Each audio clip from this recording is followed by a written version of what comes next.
Welcome everybody to episode 66 of the KMS Quick Shots. My name is Flo and today I'm joined by London-based electro artist David Norman, better known as DJN, which stands for Daverage J Normal. Hi David, nice to meet you. Hi dude, thank you, nice to meet you too. First of all, I got to ask you this, how did you come up with the name Daverage J Normal?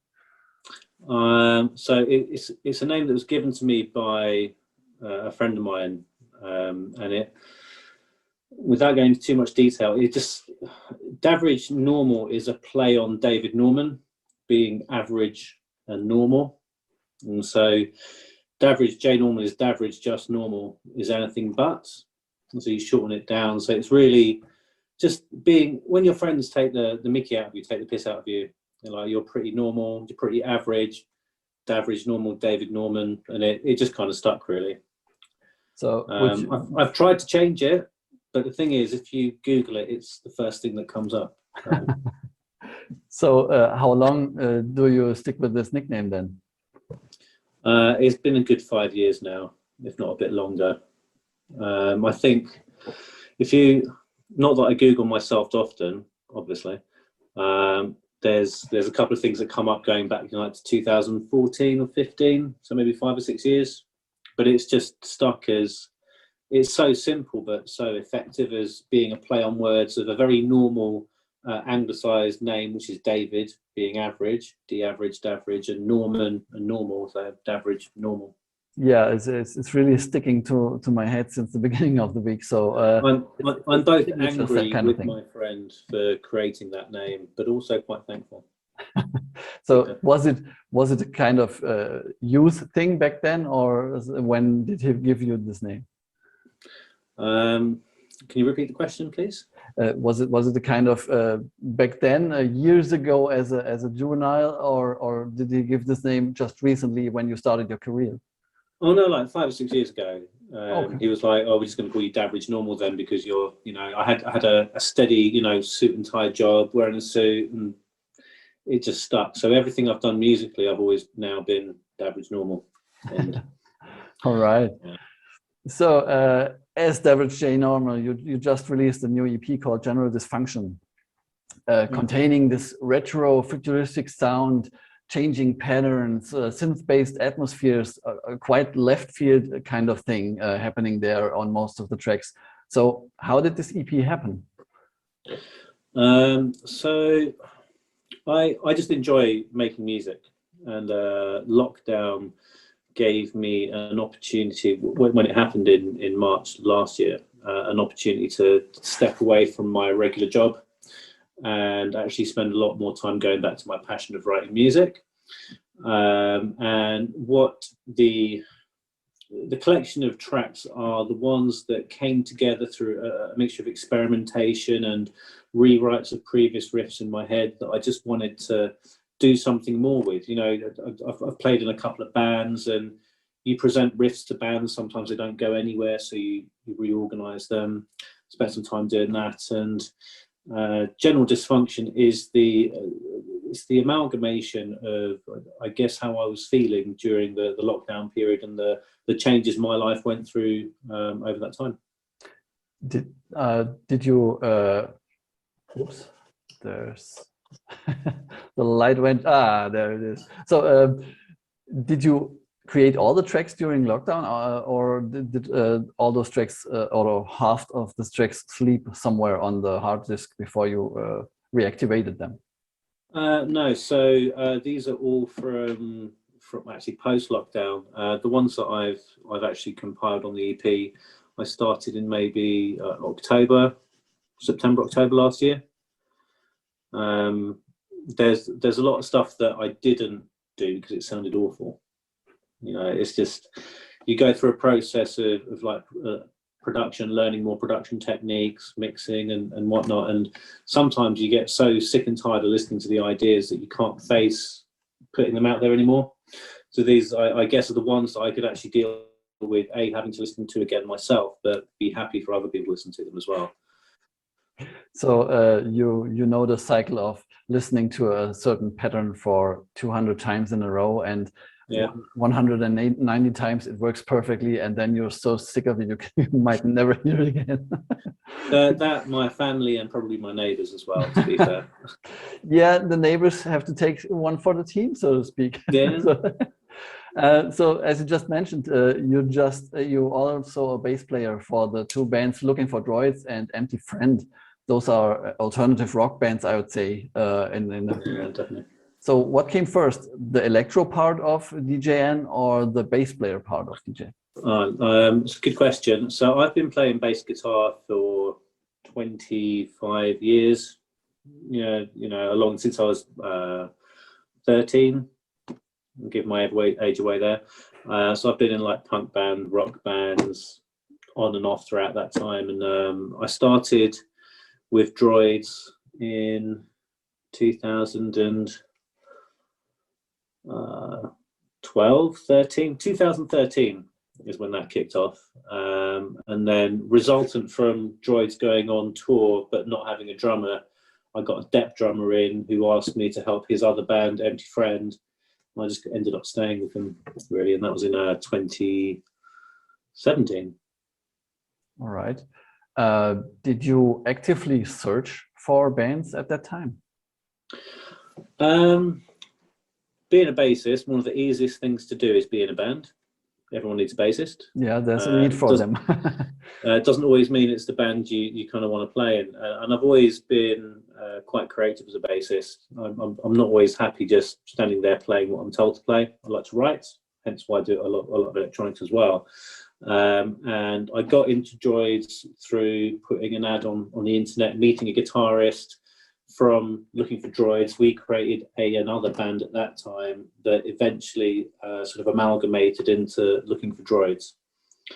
And that's how it kind of happens. Wasn't a deliberate, I just want to join a band, I wanted to start a band, I started a band, ended up in a band, that band had to evolve, ended up becoming part of Looking for Droids.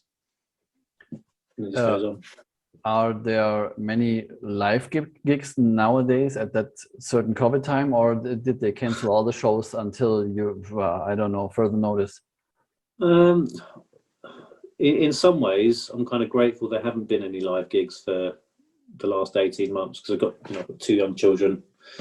I don't have as much time as I used to, but the ones that we did have all fallen out of bed over the last 18 months. They're only just starting to come back in. I was supposed to be in Guernsey this weekend gone, doing like a rock festival with Lilac Records, an Empty Friend, but because our guitarist contracted COVID mildly, he's fine. It kind of made that window not happen. But then we're off to a live show following weekend from now up in Bradford, so it's coming back. So this is like good old-fashioned rock and roll pub gigs, spit and sawdust, lots of beers. Yeah, that was the next question I was going to ask, because in the area where you live, is there a very active music scene? So I live in basically London. It's my closest city. I may be 30 minutes away from the centre, and it's probably the hub of live music, if you like, in the UK. But if I was to be brutally honest about it, the music scene for live rock music and live music in general has been diminished so much through private landlords and institutional landlords buying up property to renovate them for either residential or commercial office. I could list off a number of music venues that have closed down in the last decade that have really reduced the amount of grassroots music you can go and see in this city. And that's an issue that's going to continue happening until I think there's very few venues left to do, anything from open mic through to sort of electronic live as well. Yeah. Is the landlord kind of thing the only reason that is happening, or do you think there are other reasons playing into this as well? Well, this is an area I work in professionally, which is real estate. So I'm trying to get out of it. I promise you, I'm trying to leave. There's a lot of money in London real estate. And if you can get more rent from somebody providing, an office or a residential accommodation that doesn't disturb people, why would you have a music venue there that may or may not generate that same level of income on a certain occasion when you can have a guaranteed, we're talking tens, hundreds of £1,000s per year per venue being changed into a different use. That's what's destroying the live music scene in London. Wow. And I guess there's nothing really stopping that, because it's just a simple math kind of thing. Well, I don't know many musicians that have the money to buy the venues and Correct. kind of drive it through. But then the internet gives you so much more reach globally now that you could say, and I think COVID has highlighted this, that the requirement to go to a small venue to play to a handful of people or a few more people can be done properly via a live stream. You can get a much better audience. You can get a much more engaged audience than just doing that same pub circuit where everybody's seeing the same band or the same act. It goes on and on. Although the chemistry is a different one, because the internet is fine for exchanging ideas or even have live interviews or something like this, but it takes away a huge chunk of the soul of music. So the feel, if you enter this pub where dimmed lights and it smells even bad probably, but that's the soul and the vibe of the music. So that is kind of I agree with you. I agree with you entirely. There's nothing better than a late Friday night, 3 or 4 pints in, playing on a live stage, and then hanging around for a few more hours, just getting hotter and sweater with other bands and other people enjoying music. Music is a shared experience by nature. It doesn't happen in isolation. And when you take away, I guess, that audience participation, you really do devalue what music has always been about, which is just something that we always do together because it feels good. But now you have this window in front of you, it can take away from that. Absolutely. So as a DJN, do you also have gigs, or do you just produce tracks at home? I just produce tracks at home. As much as I would, in all honesty, love to do more live music, it just comes down to convenience, and I really enjoy sitting down and experimenting with what this synth patch does, what these drum sounds do, and then tying them together. And you go through a process and you're just like, that sounds great, that sounds great, this all sounds great, let me listen to it 200 times. And then you move on from it and you come up with the next one. So I don't think that I could really give as much value to a listener if I tried to do that live as I could just sitting in very much my comfort zone and creating an idea and a soundscape. So let's have a talk about the creative process when you create electro sounds. Do you have sort of a live set that you have knobs to turn, or is it more like a software you use? It's a bit of both. So the General Dysfunction was composed within Logic, and it's a mixture of among others, Serum, my Novation Bass Station, and my Novation Mini Nova. But I'll also take bass lines that I play and transfer them into MIDI so that I can use them on the synth lines and stuff. So there'll be some automation that's a little bit drawn in because it sounds good, or I will, much to the frustration of my neighbours, sit there and just twiddle, listen, twiddle, go back and listen. So it's a combination of the two. Okay. You can tell if something's too robotic, it's too much on grid, and if the loop is too perfect, it can take away from the distraction that something is being repeated. So when you do it manually and you just have a slight imperfection here and there, it distracts the listener so that they're more occupied with what that changes as opposed to the fact the track is repeating. And that's how you can create a longer, more concise, and I guess more expressive loop process than just going 4 bars, 4 bars, 4 bars. Would you say this going away from the linear patterns and from the 4 bars and changing the atmosphere several times in your tracks, is this the essence of you as an artist, or is it a wanted process and connected to a lot of work to do so? Can you repeat that question, please? So I'm interested in if this deciding to change pattern and form and the atmosphere of a song several times is this who you are as an artist? So this is a kind of feeling vibe kind of thing, or is it a work in progress? You say, okay, after 1 minute and a half, I want to change the atmosphere. It's a good question. So coming from a background of playing in rock bands, you always have like an intro and a verse, chorus, verse, bridge, outro, solo in a very almost refined structure, unless it's, you know, progressive. And I always, when I'm writing stuff, worry that the listener's going to get bored if this goes on for too much longer. And so you want to add a progression into it. So firstly, you can tell a bit of a story. Secondly, that you can keep listeners engaged. And thirdly, so you can keep yourself interested in what you're doing. And if you listen to a lot of these tracks, you can very much tell there's a defined mindset I have when I do an introduction that progresses into like a verse or a theme, and then it will progress. And it's just to keep myself and other people engaged. It's, if something's, you know, 5 minutes long but there's no changes within it, it feels, how do I answer this? I'm naturally fidgety.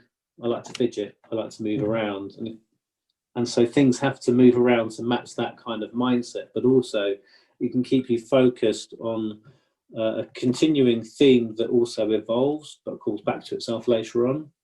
Mm-hmm. It's not just about, it has to change, you know. Yeah, it has to go somewhere. It can't just be. If it's going, it's like what I often tell people: the song loses me as a listener, because it just goes straight down the road and nothing really changes. So the idea is great, but since nothing changes, I lose interest half the way through, and then I'm going like, okay, what's next? And before you have to click to the next track, it's better for a track to evolve into something else, and the listener goes, oh, I didn't expect that.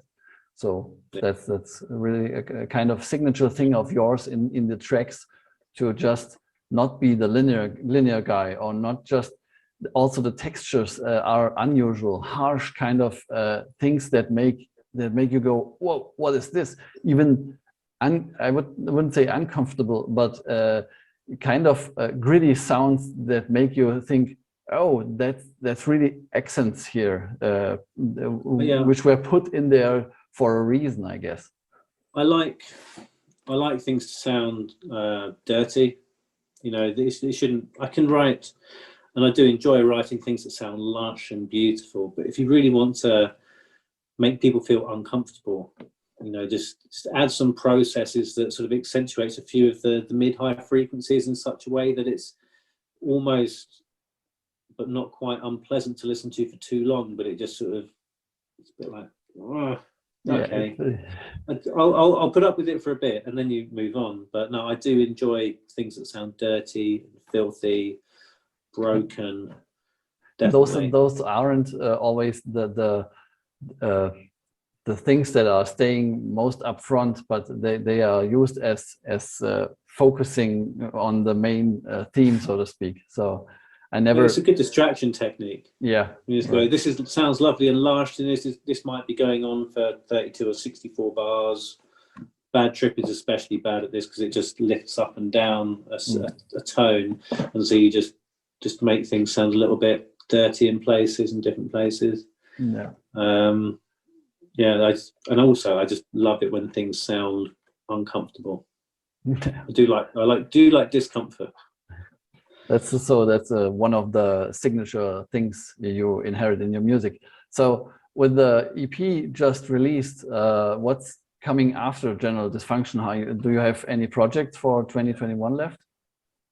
Yes, I do. So already finished. I did a collaboration with the singer from Empty Friend, Dave Kirk. He did some vocals for a track of mine, which is very laid back. It's very simple. It's a very simple song, very retro wave, synth wavy, with some very, I'd like to say, trippy, The Who kind of organs going on in it. And that's a single that I'm just gearing up to put out there. It's quite different, but very much like what I've done previously.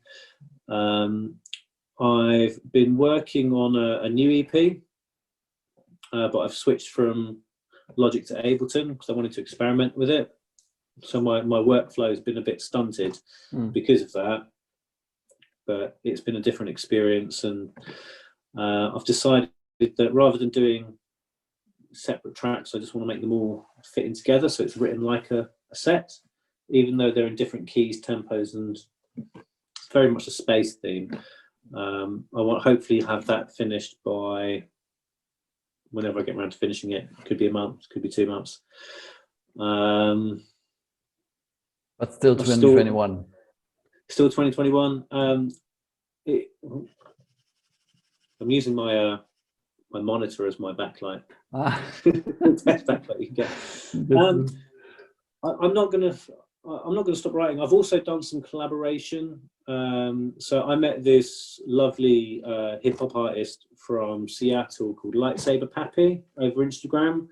We'd both been part of are part of the Soundbirth application community, which is like it's like an in your pocket music manager / advice giver, and you can submit your tracks to playlists through them. But we'd commented on a post about their program, and she got in touch and asked me to play some bass guitar for her. So I did, and I think her EP is out on the 28th of August. It's going to really shame me if I can't remember what it's called. So please edit this bit. It makes me look incredibly like I don't know what I'm doing. Hey, we're all just humans. Would be untrue. Would be untrue.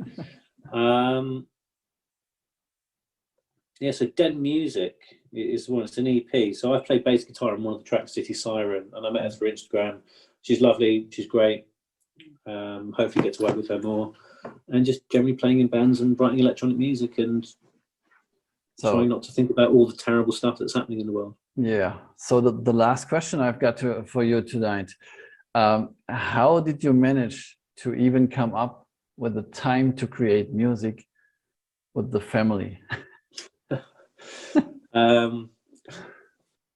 So I quit my job and went self-employed, and went back to college. But I now run my own business where I'm a consultant into companies that I used to work for within that industry, and I work 20 hours a week.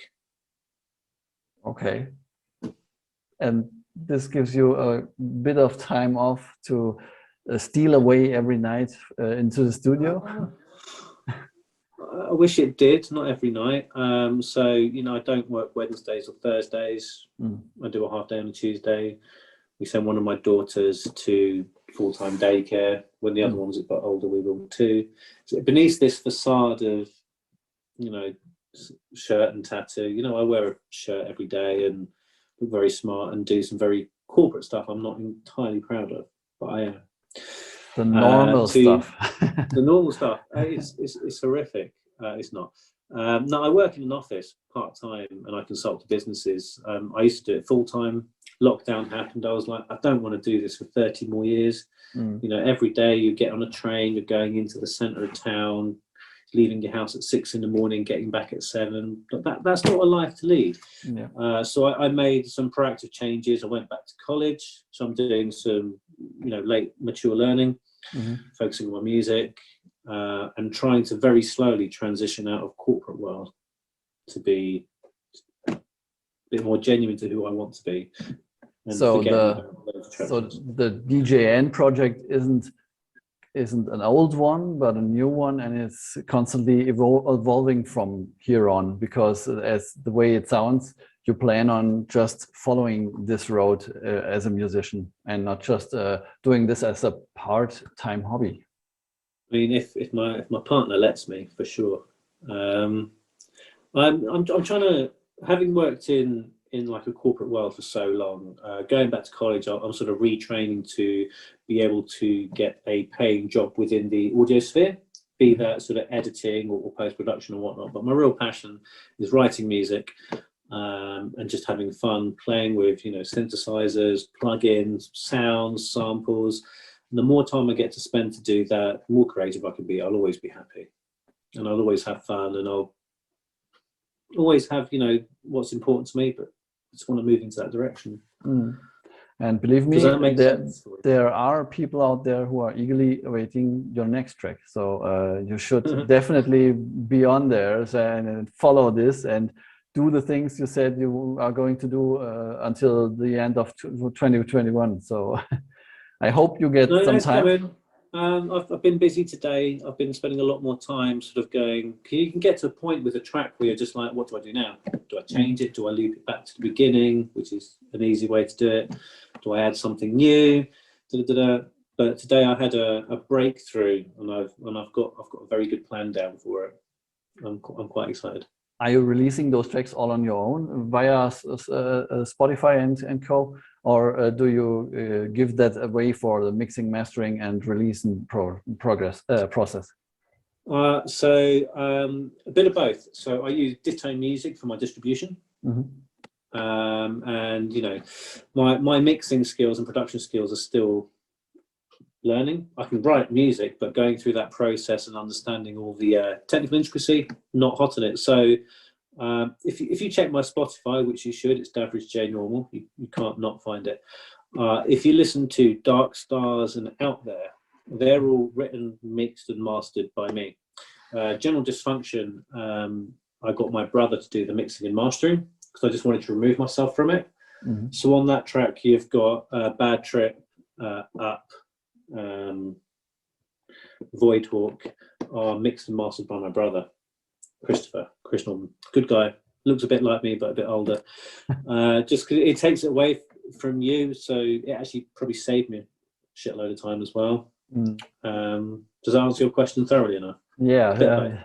So this is just the mixing mastering process. You can never learn enough to say, I can do this. I'm really good at it. So it's a constant learning curve, and it's really frustrating if you don't know what you're doing. So I gotta know, because I tried for years and I'm decent with it, but most of the time I wish I had a brother or anyone who does this for me. Because the thing is also, there's the emotional investment you have in the track that you've written, if you've got something that sounds awesome to you, you want to put it up in the front, you want to EQ it so everyone can hear it. But then there's that other bit which is also pretty awesome. They need to hear it. So you end up just over tweaking. If you give it to somebody else to do. Yeah, that's the second pair of ears. So it's golden to have someone who says, okay, I know what you are going for, but I would do this way, and he tweaks a couple of buttons and knobs, and you will say, "Oh, that's interesting as well." So, I think one of the best things I've learned in the last sort of year and a half is you can't always do everything, and you can never do everything by yourself. If you can get a team, no matter how small, or a small community around you for feedback, help, and just general support, it can make such a difference. Don't do things in isolation. Yeah, unless you have to. Unless you have to. Yeah.